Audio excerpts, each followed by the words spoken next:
Hello, welcome back to Stadium Stats.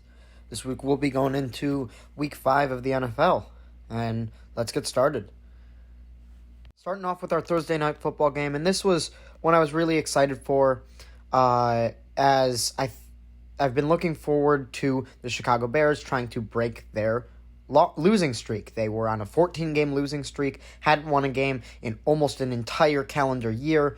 It had been since end of October of 2022, and they actually won. They beat the Commanders 40-20. It was only close for a little bit. The first half of the game ended with the Bears up 27-3. The Commanders did come back for a little bit, and then the Bears pulled away and won their first game in almost a full year. Justin Fields played really well, 15-29, almost 300 yards and 4 touchdowns. Their running game looked really good, as Justin Fields had 11 carries for 57 yards and Khalil Herbert 10 for 76. But the problem was both Khalil Herbert and Roschon Johnson, both active running backs on the team, got injured during the game. And so they couldn't run the ball effectively towards the second half of the game because they were running with a fullback the whole time. Khari Blasingame, the fullback, played relatively well, 8 for 26, but they weren't able to effectively run the clock out as well as they would have otherwise because they didn't have any running backs active. But the real star of the show today was DJ Moore. 8 catches, 230 yards, 29 yards a catch, and 3 touchdowns. Cole Kmet also played really well. 5 catches, 42 yards, and a touchdown. And there was literally only one other player who even had a reception, Robert Tonyan, 2 for 10. Justin Fields only targeted those 3 guys. Only those 3 guys had catches.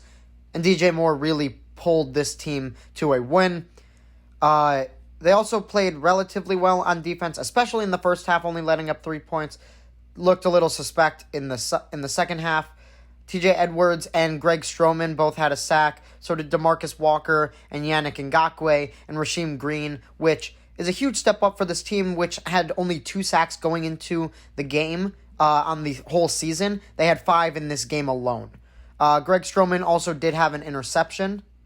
And then looking at the Commanders, Sam Howell started off a little rough, but ended up having a really good game. 37-51, almost 400 yards with 2 touchdowns and an interception.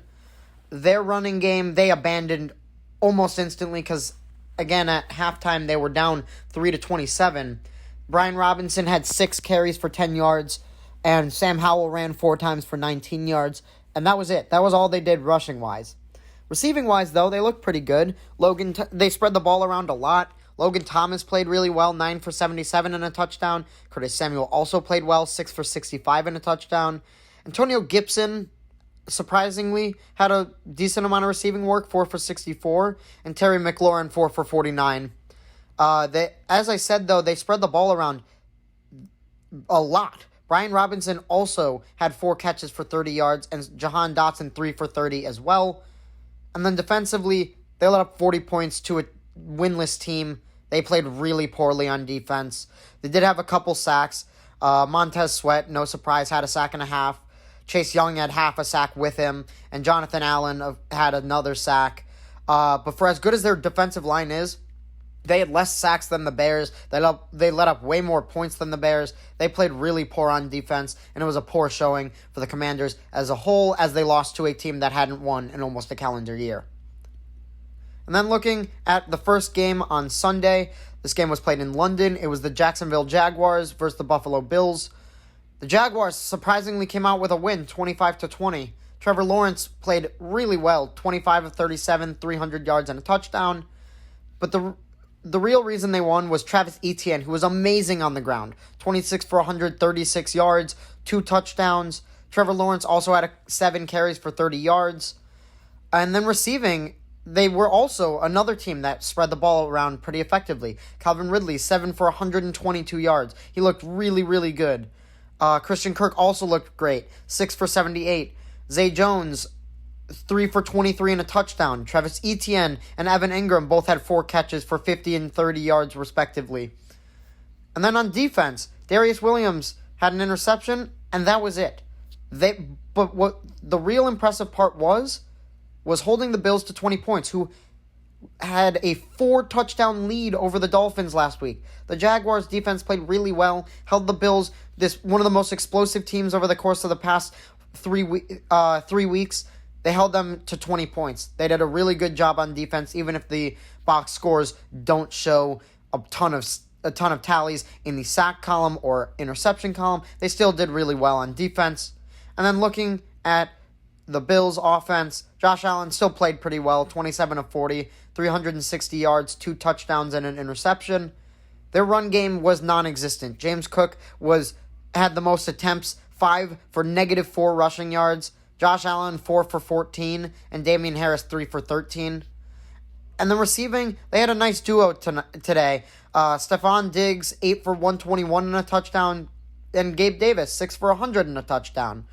They also had Deontay Hardy, who had 2 big catches for 60 yards. And then defensively, Ed Oliver had a sack. AJ Epinesa had 2. Leonard Floyd had 2. So they got a bunch of sacks.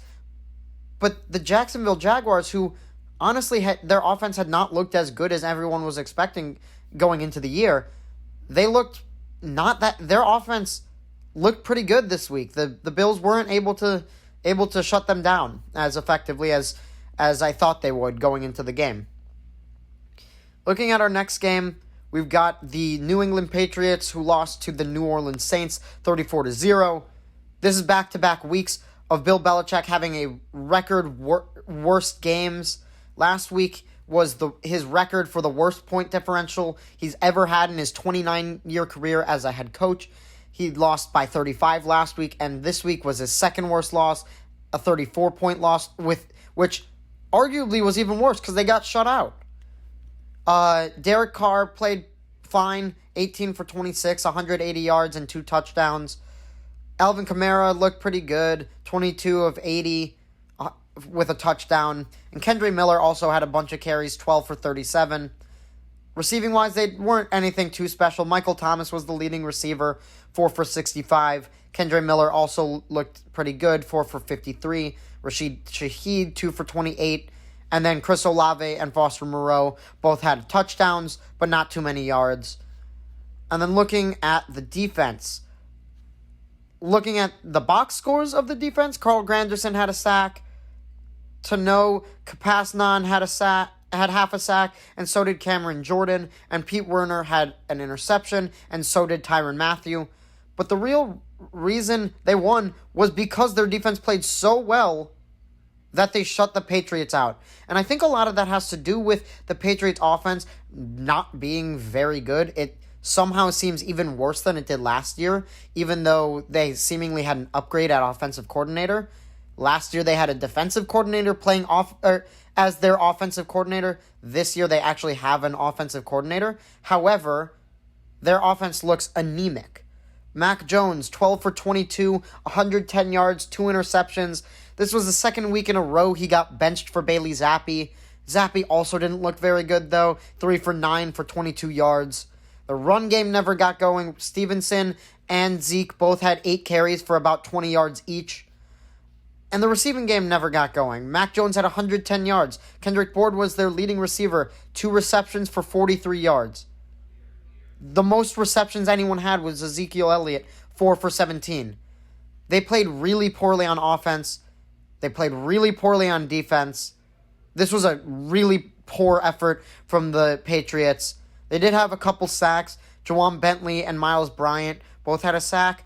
But other than that, their defense looked terrible. Their offense looked even worse. Not much positive I can say for the Patriots. They look really bad this year. Moving on to our next matchup, we've got a divisional matchup between the Tennessee Titans and the Indianapolis Colts. The Titans lost 16-23. Ryan Tannehill played all right, 23 of 34, 260 yards and an interception. Derrick Henry didn't play very well, 13 for 43.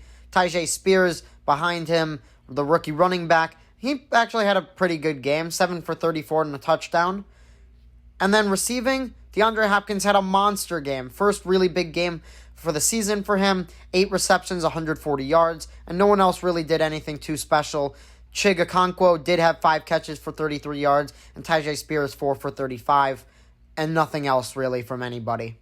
And then Roger McCreary did have a sack and no other key defensive statistics for the Titans. And then looking at the Colts, they had two quarterbacks play in this game because Anthony Richardson was 9 for 12 for 98 yards before he got taken out of the game with a shoulder injury. He didn't return. Gardner Minshew played really well in his absence, though, 11 for 14 for 155 yards. But the big surprise this week was the run game. Jonathan Taylor on Saturday signed a huge contract extension, 3 years, $42 million. And so everyone was expecting him to be the lead back again. He's supposed to play, and he did play. But he only had 6 carries for 18 yards. The real star was Zach Moss, who had 23 carries for 165 yards. That's 7 yards a carry, and he did have 2 touchdowns. They also played really well receiving. Josh Downs, their rookie receiver, had a breakout game, 6 receptions for 97 yards. Michael Pittman also played pretty well, 5 for 52, and Zach Moss had a couple catches for 30 yards. And then defensively, Julian Blackmon had an interception, Samson Ebukam had a sack, but they held the Titans to 16 points. So even if they didn't have a ton of key statistics on defense, they still played all around pretty good defensive football.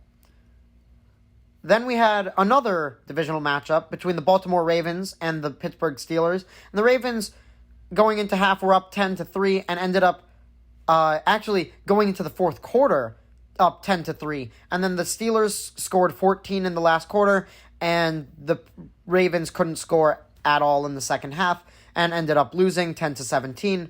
Lamar Jackson was 22 of 38, 240 yards and an interception. Gus Edwards was their leading rusher with 12 for 48 yards, and Lamar Jackson shortly behind him, 6 for 45. And then Justice Hill also on the ground, 7 for 32 and a touchdown. They ran the ball a decent amount in this game. But receiving-wise, they had a couple key guys. Zay Flowers, 5 for 73. Mark Andrews, 6 for 65. And Nelson Aguilar, 4 for 64. Odell Beckham was back in this game. He really doesn't look good at all. He had 2 catches, 13 yards. He's looked really bad all season, which just shows how much of an overpay they gave him in the offseason, which a lot of people said was an overpay. And I didn't want to jump to any conclusions before we got to see, and it doesn't seem like he's really much of a weapon for this team. But Zay Flowers looks really good. Their offensive, he's the best receiver in this rookie class, at least so far, and he just looks really good. So he's been holding down the passing game with Mark Andrews. And then defensively, Brent Urban had a sack. Justin Matabuike had half a sack, and Patrick Queen had half a sack. Arthur Mollett had a sack as well. And then they didn't force any turnovers. But Kenny Pickett, he had an alright game, 18 for 32, 224 yards, and a touchdown. Jaylen Warren was their leading receiver, 9 carries for 40 yards, and Najee Harris, 14 for 37. Najee continues to play really poorly, 2.6 yards a carry in this game. Looking at the receiving game, though, George Pickens had a monster game, 6 receptions for 130 yards, 22 yards of reception, and a touchdown. Jaylen Warren was 3 for 40, and Allen Robinson 5 for 30. And then defensively, Quan Alexander had a sack, and TJ Watt had 2 sacks, including the game-sealing sack on Lamar Jackson on 4th down to seal the game. Alex Highsmith also had a sack, and Joey Porter Jr. had an interception. They had a pretty good game. Steelers weren't looking really good for 3 quarters, but came back to win and ended up looking pretty good in the end. Next, we have what was one of the bigger blowouts of the week. The Detroit Lions beat the Carolina Panthers 42-24, even without the Lions' best receiver in Amon-Ra St. Brown, who was out for this game. Bryce Young played fine, 25 of 41, 250 yards, 3 touchdowns, but 2 interceptions. Rushing-wise, it was a little surprising. Chuba Hubbard ended up being their leading rusher, not Miles Sanders, the guy they paid all this money to in the offseason. Chuba Hubbard was 9 for 35. Miles Sanders not too far behind him at 7 for 32. And then Laviska Shenault a receiver actually had 5 rushes for himself for 27 yards. He had the best yards per carry of any of their rushers. But the real star today was Adam Thielen, who had 11 catches, 107 yards, and a touchdown. He really seemed to turn back the clock. He looked like his old amazing self from the Vikings from a few years ago. He looked really good. Jonathan Mingo, their rookie receiver, was their second receiver this week, 5 for 48, and DJ Chark, 3 for 42.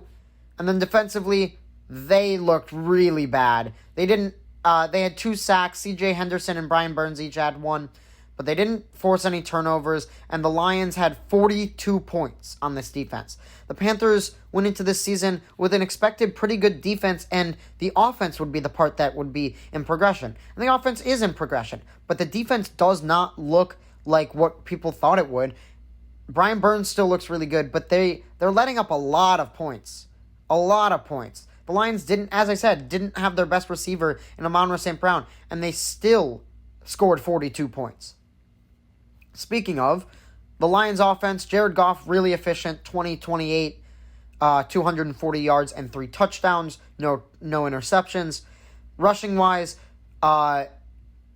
David Montgomery had 19 carries for 109 yards, 5.7 yards a carry, and a touchdown. Craig Reynolds was their second leading rusher, 7 carries for 52 yards, 7.5 yards a carry, and a touchdown. And Jared Goff also had a rushing touchdown as well.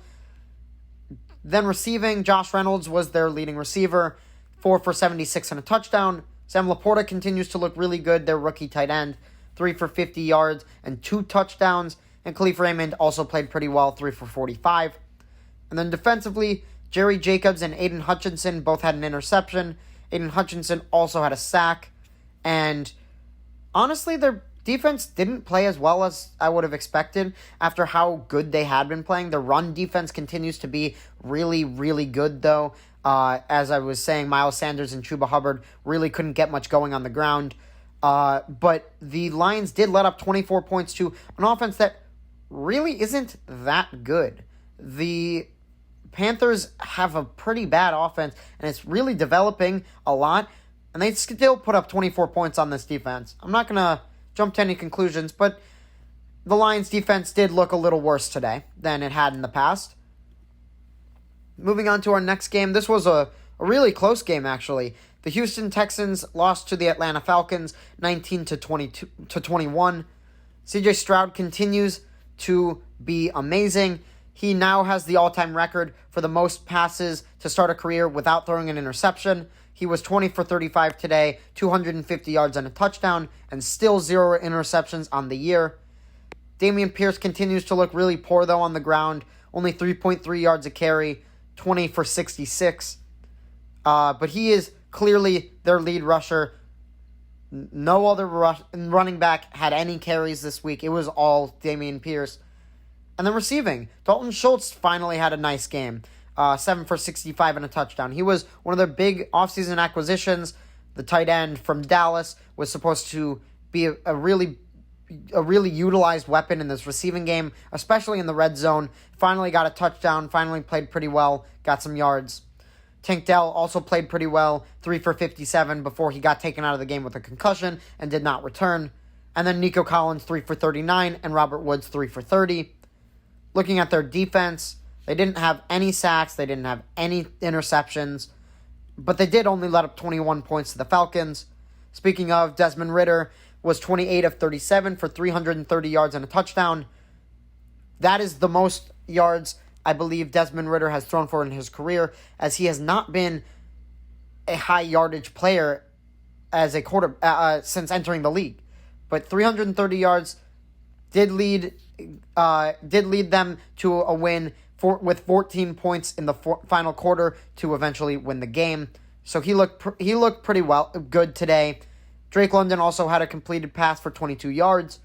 And then rushing, Bijan Robinson, 14 for 46, and Tyler Algier, 17 for 40. A little surprising that Algier had more carries than Robinson again, but neither of them were really effective, as Robinson was 3.3 yards a carry, and Tyler Algier 2.5.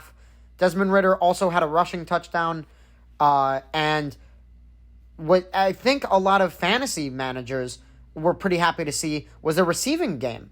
Actually looked really good today. Kyle Pitts was their leading receiver after having seemingly been absent for the past year and a half.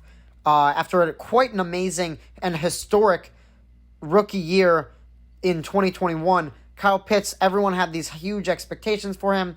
He finally is looking like his old self again. 7 for 87 today. Drake London, 6 for 78. Jonnu Smith, their other tight end, 6 for 67. And Matt Collins, 2 for 30. And then defensively, they also did not have any sacks or interceptions. But both teams held the other team to around 20 points. Both defenses played pretty well. Neither run game really got going too well. So both run defenses were pretty good, but both pass defenses had a lot of room for improvement, as a lot of yards were thrown for in that game and 0 interceptions. And then moving into our final game of the 12 o'clock window from Sunday, we've got the Giants versus the Dolphins. Dolphins came away with a win, 31-16. I don't think anyone's too surprised that the Dolphins won.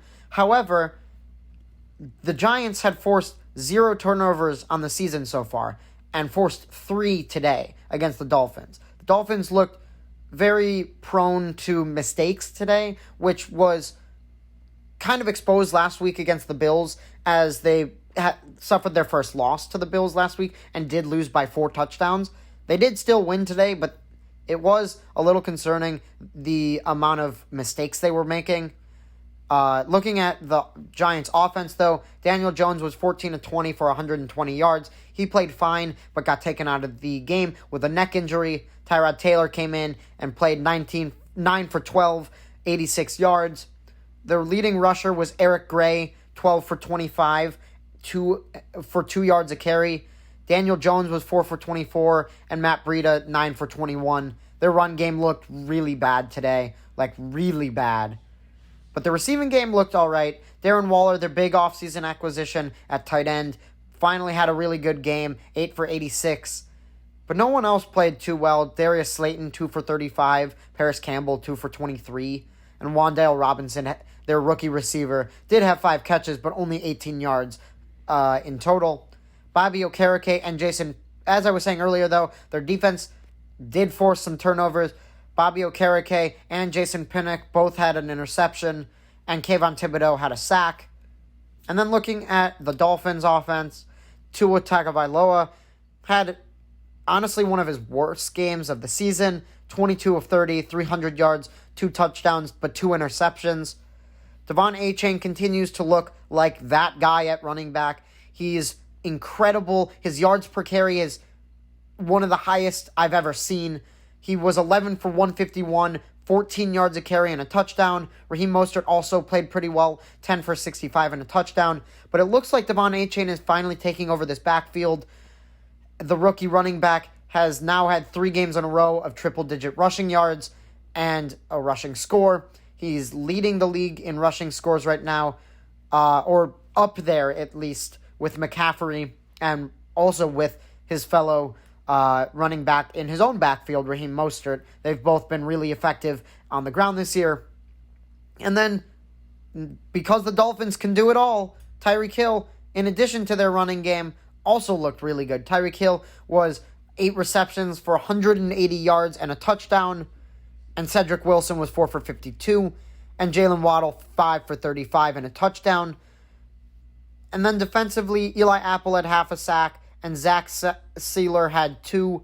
Jerome Baker had a sack and a half. Andrew Van Ginkel had a sack. Emmanuel Agba had a sack and a half. Christian Wilkins had half a sack. The Giants' O-line is a problem. They cannot stop the pass rush of any opposing team, as proved last week by having the Seahawks put up 11 sacks on them, and then this week the Dolphins put up a ton of sacks on them as well. They didn't force any turnovers, unfortunately, on defense for the Dolphins, but their offense, despite the mistakes, looked really good, looked competent with a few errors, and they came out with the win. First of the 3 o'clock window games was the Cincinnati Bengals taking on the Arizona Cardinals, and both of these teams going into this game were 1-3, and the Cardinals were expected to lose a lot of games this season, and the Bengals were expected to be really good. So it was a little odd that they were both 1-3 going into this game, but the Bengals did end up coming out on top, as would have been expected in the preseason, and they won 34-20. Joe Burrow finally had a good game, first time this year that he's played really well. 36 of 46 for 300 yards, 3 touchdowns, and an interception. Joe Mixon played fine, 25 for 80 yards, 3 yards a carry. And then the real star of the show here was Ja'Marr Chase. T. Higgins is hurt. He has a rib injury. But Ja'Marr Chase had an incredible game, 15 catches, 192 yards, and 3 touchdowns. And then Trenton Irwin also played pretty well, 8 for 60, and Tyler Boyd, 6 for 39. Looking at their defense, Jermaine Pratt had an interception, and so did Cam Taylor-Britt, which is significant because Josh Dobbs, the quarterback of the Cardinals, was expected to be really bad, and these were the first 2 interceptions he's thrown the whole year. And then looking at sacks, Trey Hendrickson had 2.5 sacks, and Daxton Hill had half a sack with him. And then looking at the Cardinals offense, Joshua Dobbs, 15 of 32, 160 yards, 2 touchdowns to 2 interceptions. Rondale Moore was their leading rusher. He's a receiver, so it's a little interesting that he was their leading rusher, but he was 3 for 50. And then James Conner, their running back, also was really efficient on the ground, 6 for 46. But they really did not have a lot of attempts with either of those two. And then Amari DeMercado had 10 carries for 45 yards and a touchdown. And then looking at the receiving side, Marquise Brown, 4 catches, 61 yards, and a touchdown. Rondale Moore, 3 catches for 26 yards. And then defensively, Kevon Wallace had an interception, Dante Stills had a sack, Kevin Strong had a sack, and Zaven Collins also had a sack. The result of this game was a little up in the air just because of how poorly the Bengals had been playing, but the expected outcome of the Bengals beating the Cardinals did end up happening. Into our next game, we got the Philadelphia Eagles beating the Los Angeles Rams 23-14. Jalen Hurts, 25 of 38 for 300 yards, a touchdown and an interception. He also was their leading rusher, 15 carries for 72 yards and a touchdown. Shortly followed behind by DeAndre Swift with 17 carries for 70 yards, and Kenneth Gainwell 7 for only 17. And then receiving-wise, A.J. Brown continues to be a dominant force, multiple games in a row of over 100 receiving yards. This game, he was 6 for 127. Dallas Goedert finally had a breakout game, first really big game of the entire season, 8 receptions for 117 yards and a touchdown. And DeAndre Swift had 6 catches for 38 yards. And then the weird part was Devontae Smith only had 1 catch the whole game for 6 yards. Looking at their defense, Jalen Carter, their rookie first-round pick this year, had 2 sacks from the interior of the line, which is really, really good for an interior lineman, especially a rookie. He continues to look really, really dominant.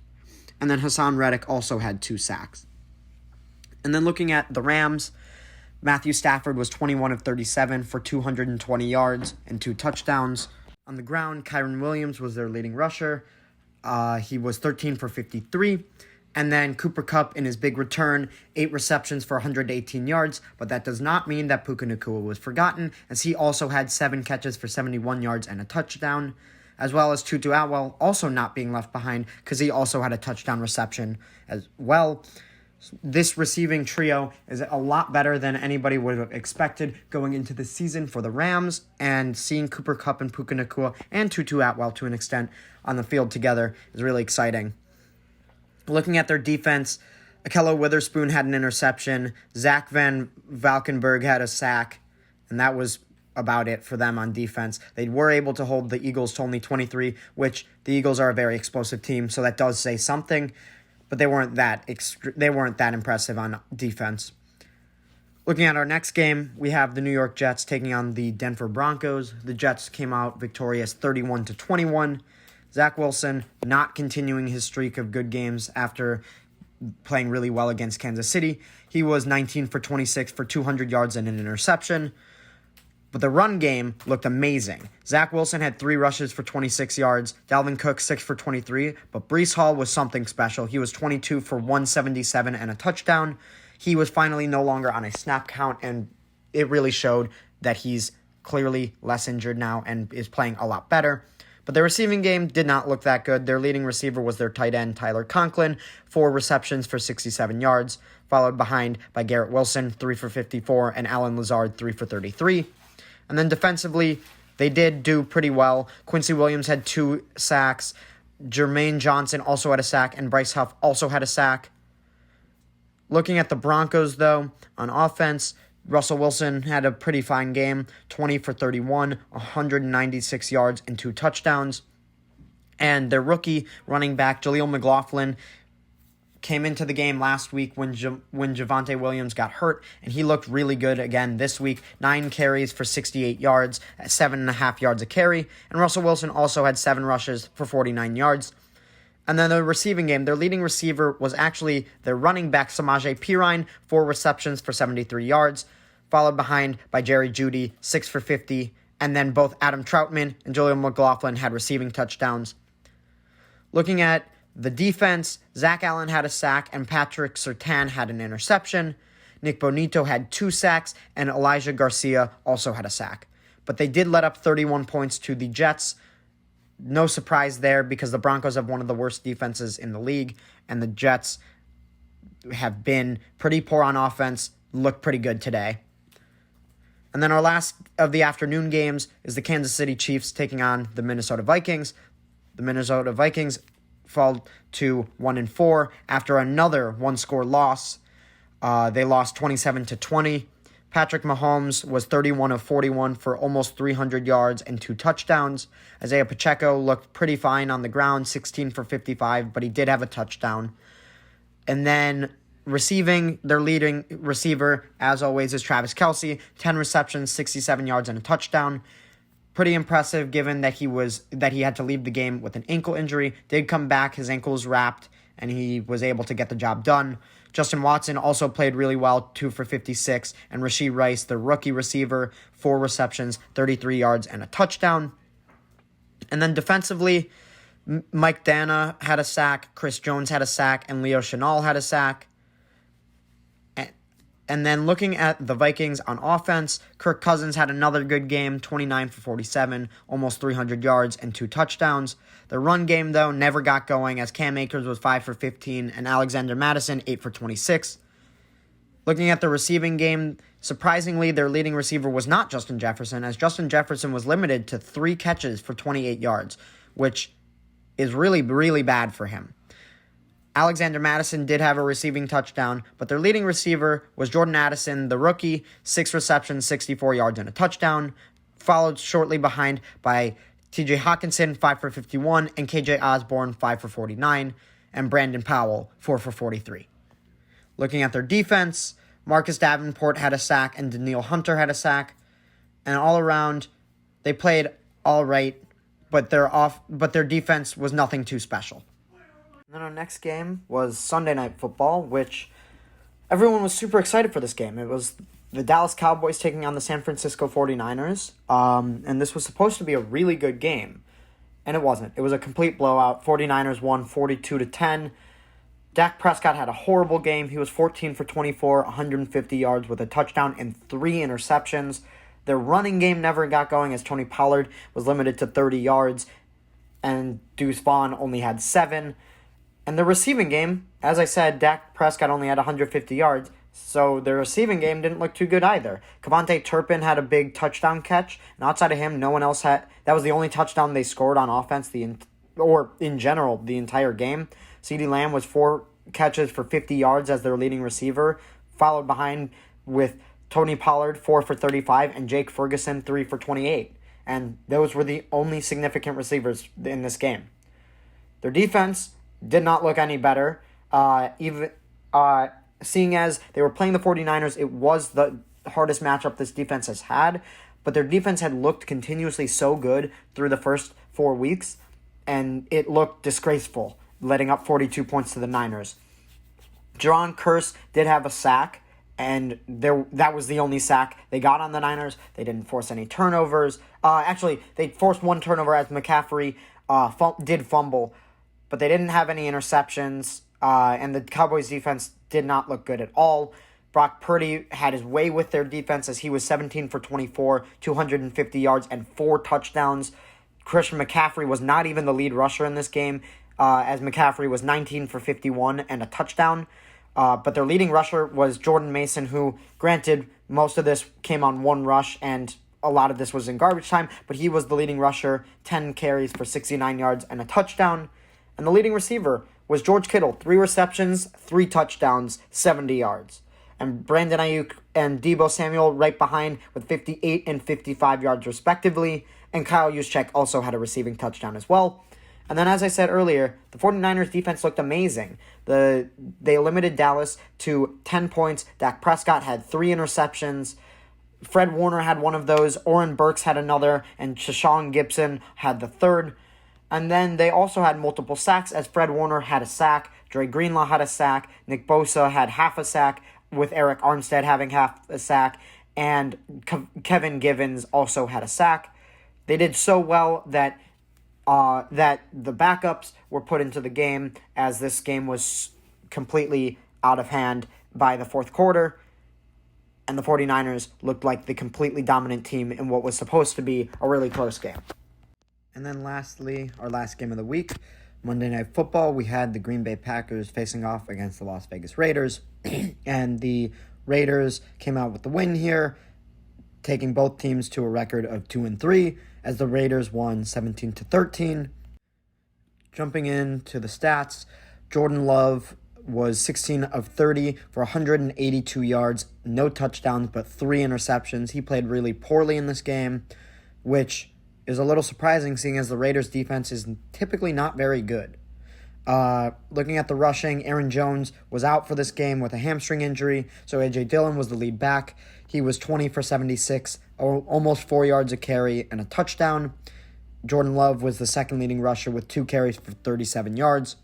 And then their leading receiver, Christian Watson, finally fully healthy again, 3 receptions, 91 yards. And then the only other players with more than 1 reception were Luke Musgrave, their rookie tight end, who had 6 catches for 34 yards, and Patrick Taylor Jr., who had 2 catches for 5 yards. And then looking at them on defense, they didn't play poorly on defense, or at least not nearly as poorly as they did on offense.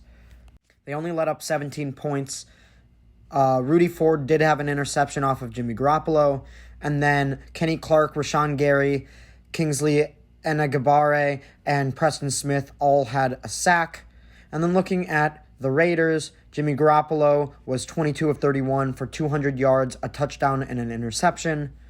Looking at the ground game, Josh Jacobs continues to be pretty ineffective, or at least have a low yards per carry. He wasn't terrible, but he was 20 carries for 69 yards and a touchdown. Looking at the receiving game, though, Jacoby Myers continues to be way better than anyone would have expected for the number 2 receiver on the Raiders. He was actually their leading receiver over Davante Adams this week. He was 7 receptions, 75 yards, and a touchdown. Shortly followed up by Davante Adams, 4 for 45, and Michael Mayer, 2 for 39, their rookie tight end. And Josh Jacobs did have 5 receptions himself for 20 yards. And then, as I said earlier, the Raiders did have 3 interceptions off of Jordan Love. Their defense actually played really well. Robert Spillane had 2 of those interceptions, and Amik Robertson had the other one. And then Max Crosby, as always, had a sack, and Trevon Moehrig Woodard also had a sack. And then jumping into our Week 5 power rankings. At number 10, I've got the Colts, surprisingly. The Colts this week, they beat the Tennessee Titans in a relatively close game, but they're now 3-2. They are tied for the lead in their division, and they continue to look really good, whether it's Anthony Richardson out there or Gardner Minshew. No matter who's out there at quarterback, they continue to look really good. They just got Jonathan Taylor back. Their run game should only get even better, and it looked really good with Zach Moss. Their O-line looks much improved from last year, and their receiving game looks a lot better than last year as well. Coming in at number 9, I've got the Tampa Bay Buccaneers. The Bucs, they did have a bye this week, but they are 3-1. They're leading their division. Even though the Falcons and Saints also have 3 wins, they both have 2 losses. So the Buccaneers are leading their division. They look a lot better, surprisingly, without Tom Brady this year. Baker Mayfield looks a lot improved from what everyone was expecting from him. And this team's got a really good defense. So as long as their offense and Baker Mayfield don't throw them out of games, they should be able to win games, and they've been doing that all season. Coming in at number 8, I've got the Seattle Seahawks. They were also on bye. They are now 3-1 and have looked really good since week 1. Week 1 they looked really poor, but ever since they've looked really, really good. They haven't lost a game since week 1, and Geno Smith looks much improved from what he was during week 1. Their run game with Kenneth Walker and Zach Charbonnet looks really good. Their defense looks much improved from what it was last year, which was a huge liability. And overall, they look like a complete football team. In at number 7, I've got the Buffalo Bills. They are not in the lead of their division, but they are 3-2. They did lose this week to the Jaguars after having lost week 1 to the Jets.